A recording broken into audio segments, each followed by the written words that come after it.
Phoenix-episode-27.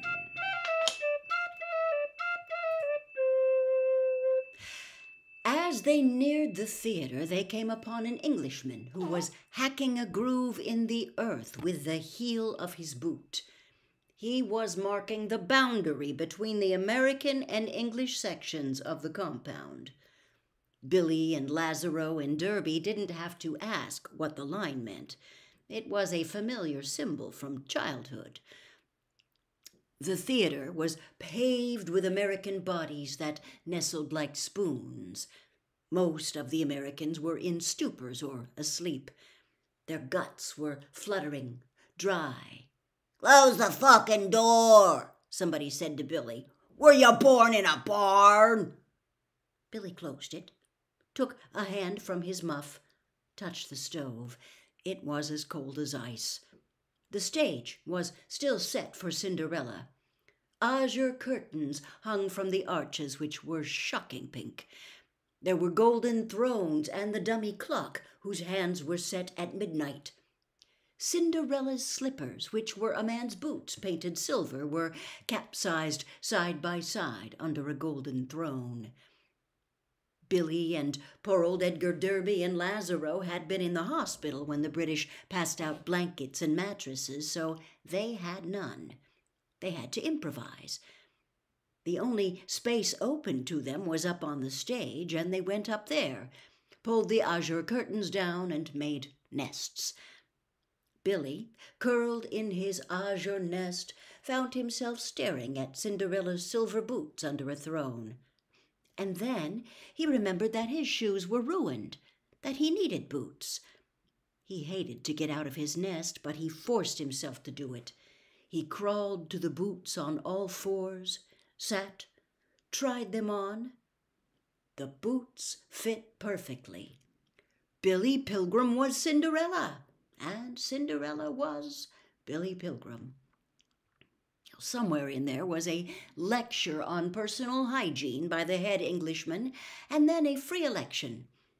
At least half the Americans went on snoozing through it all. The Englishman got up on the stage, and he rapped on the arm of the throne with a swagger stick, called, "Lads, lads, may I have your attention, please?" and so on. What the Englishman said about survival was this: if you stop taking pride in your appearance, you will very soon die. He said that he had seen several men die in the following way. They ceased to stand up straight, then ceased to shave or wash, then ceased to get out of bed, then ceased to talk, then died. There is this much to be said for it. It is evidently a very easy and painless way to go. So it goes. The Englishman said that he, when captured, had made and kept the following vows to himself: to brush his teeth twice a day, to shave once a day, to wash his face and hands before every meal and after going to the latrine, to polish his shoes once a day, to exercise for at least half an hour each morning and then move his bowels, and to look into a mirror frequently, frankly evaluating his appearance, particularly with respect to posture. Billy Pilgrim heard all this while lying in his nest. He looked not at the Englishman's face, but his ankles. "I envy you, lads," said the Englishman. Somebody laughed. Billy wondered what the joke was. "You lads are leaving this afternoon for Dresden, a beautiful city, I'm told. You won't be cooped up like us.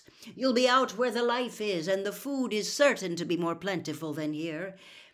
If I may inject a personal note, it has been 5 years now since I have seen a tree or flower or woman or child or a dog or a cat or a place of entertainment or a human being doing useful work of any kind. You needn't worry about bombs, by the way. Dresden is an open city. It is undefended and contains no war industries or troop concentrations of any importance." Somewhere in there, old Edgar Derby was elected head American. The Englishman called for nominations from the floor, and there weren't any, so he nominated Derby. praising him for his maturity and long experience in dealing with people. There were no further nominations, so the nominations were closed. "All in favor?" 2 or 3 people said, "Aye." Then poor old Derby made a speech. He thanked the Englishman for his good advice, said he meant to follow it exactly. He said he was sure that all the other Americans would do the same. He said his primary responsibility now was to make damn well sure that everybody got home safely. "Go take a flying fuck at a rolling donut," murmured Paul Lazaro in his azure nest. "Go take a flying fuck at the moon." The temperature climbed startlingly that day. The noontime was balmy. The Germans brought soup and bread in 2-wheeled carts which were pulled by Russians. The Englishmen sent over real coffee and sugar and marmalade and cigarettes and cigars, and the doors of the theater were left open so the warmth could get in. The Americans began to feel much better. They were able to hold their food, and then it was time to go to Dresden. The Americans marched fairly stylishly out of the British compound. Billy Pilgrim again led the parade. He had silver boots now, and a muff, and a piece of azure curtain which he wore like a toga. Billy still had a beard. So did poor old Edgar Derby, who was beside him. Derby was imagining letters to home, his lips working tremulously. "Dear Margaret, we are leaving for Dresden today. Don't worry, it will never be bombed. It is an open city. There was an election at noon, and guess what?" And so on. They came to the prison railroad yard again. They had arrived on only 2 cars. They would depart far more comfortably on 4. They saw the dead hobo again. He was frozen stiff in the weeds beside the track. He was in a fetal position, trying even in death to nestle like a spoon with others. There were no others now. He was nestling within thin air and cinders. Somebody had taken his boots. His bare feet were blue and ivory. It was all right, somehow, his being dead. So it goes. The trip to Dresden was a lark. It took only 2 hours. Shriveled little bellies were full. Sunlight and cold air came in through the ventilators. There were plenty of smokes from the Englishmen. The Americans arrived in Dresden at 5 in the afternoon. The boxcar doors were opened, and the doorways framed the loveliest city that most of the Americans had ever seen. The skyline was intricate and voluptuous and enchanted and absurd. It looked like a Sunday school picture of heaven to Billy Pilgrim. Somebody behind him in the boxcar said, "Oz." That was I. That was me. The only other city I'd ever seen was Indianapolis, Indiana. Every other big city in Germany had been bombed and burned ferociously. Dresden had not suffered so much as a cracked window pane. Sirens went off every day, screamed like hell, and people went down into cellars and listened to radios there.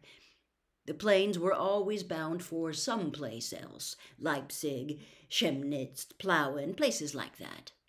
So it goes. Steam radiators still whistled cheerily in Dresden. Streetcars clanged. Telephones rang and were answered. Lights went on and off when switches were clicked. There were theaters and restaurants. There was a zoo. The principal enterprises of the city were medicine and food processing and the making of cigarettes. People were going home from work now in the late afternoon. They were tired. 8 Dresdeners crossed the steel spaghetti of the railroad yard. They were wearing new uniforms. They had been sworn into the army the day before. They were boys and men past middle age, and 2 veterans who had been shot to pieces in Russia. Their assignment was to guard 100 American prisoners of war who would work as contract labor.